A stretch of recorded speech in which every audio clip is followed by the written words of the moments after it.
Hi, I'm Miles. I'm 24 years old, and I thought I was happy living the high life. But I learned more about myself recently when I fell from the top of the world all the way down to the salt of the earth. But first, make sure to like and subscribe for more hidden wisdom stories. I gotta admit, things were pretty sweet growing up, the son of a jellybean tycoon. It was easy being popular when you had the coolest stuff. By the time I was in high school, I decided that every day was going to be a party. But my father was getting on me about how I needed to develop a work ethic.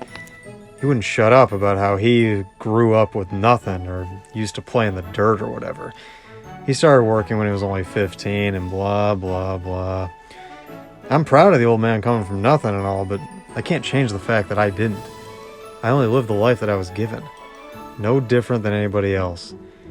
The old man kept trying to put all these restrictions on me, and he even said that I had to work in the business if I wanted the benefit of my trust. So I joined a few company committees and even started poking my nose around the advertising department. But I sort of screwed it all up when I greenlit this print and TV campaign that starred this character that I created called Binky the Dentist. See, Binky was a corrupt dentist who peddled our jelly beans to kids, so they would have to see Binky to fix their teeth. I thought it was pretty clever, but my father said that Binky promoted cavities. "But we do give them cavities," I shouted. And then he said that only people who don't brush their teeth get cavities. He kicked me off the advertising committee. If the old man didn't want me in the office, I would just go back to the party life. I never had trouble finding friends to cheer me up. In New York, I met a socialite named Darcy. She became my everything for the next few months. I spoiled her like no other. I was planning to take her to the Mediterranean in my father's yacht, but he said no. But he wasn't using it, so why should it go to waste, right? So me and my entourage borrowed it for the weekend and took it down to Florida. My father wouldn't even know it was gone. The party was off the hook at first, but then my card started getting declined. I got on the phone with my bank, but they told me that all my assets had been frozen. My father found out that I had taken the yacht and said that my behavior had gotten out of hand. He said he was going to put a provision on my trust that ensured that I maintain employment outside of the family business if I'm going to receive any funds. He wanted me to get a job? What kind of crap was that, right? So I talked to Darcy, and she knew this headhunter lady. Somebody who helps with job placement and whatnot. And since she was in charge of the whole firm, she'd be able to hook me up. She was surprised that I had no job history or work experience.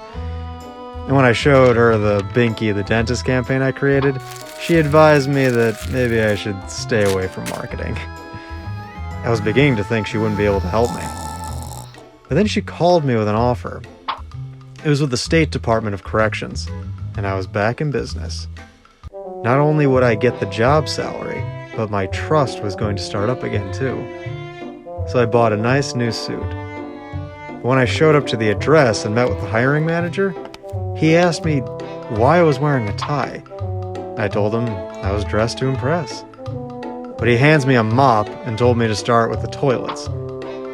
I was for sure going to quit, but then something stopped me. You see, there's this older guy there. His name was Shorty. And Shorty was actually happy about this crappy job. I was holding my nose, but Shorty would just be whistling away. And finally I asked him what he was so happy about. He told me he was happy just to have the job. And he went on to tell me pretty much his entire life story. See, Shorty struggled living on the streets for 6 years after his job laid him off. He said it was hard to get a job when you looked dirty, so when a charity helped him get this job, he was thrilled. And thinking about Shorty's troubles made me realize how lucky I was. I thought my father was just forcing me to get a job just to be mean. I wasn't able to appreciate the things that I had because I was too busy expecting more and better things. But now, I'm no longer thankless. I returned to the job happy to clean. When I got my first paycheck, I decided to donate it to a homeless shelter in honor of Shorty. So remember, beggars can't be choosers.